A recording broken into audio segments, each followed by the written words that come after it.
শেরপুর আদম সমাজের উদ্যোগে আনন্দ ভ্রমণ উপলক্ষে আজকে আমরা যুবকবিন্দু নৌকা ভ্রমণ করে ফুটবল খেলায় উপস্থিত হয়েছি। আজকের এই আনন্দ ভ্রমণে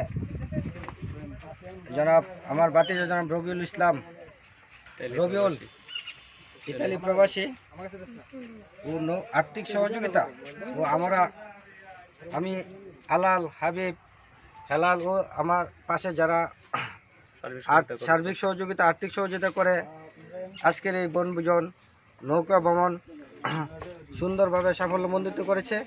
আমি তাদেরকে সবাইকে ধন্যবাদ জানাই।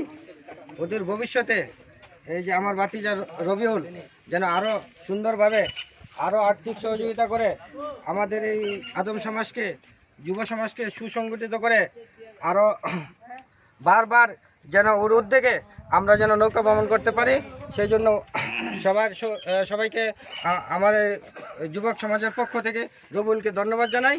ও যেন সবসময় আমাদেরকে এই সহযোগিতা করে, আমাদেরকে উৎসাহিত করে। সবাই হাততালি দেয়া।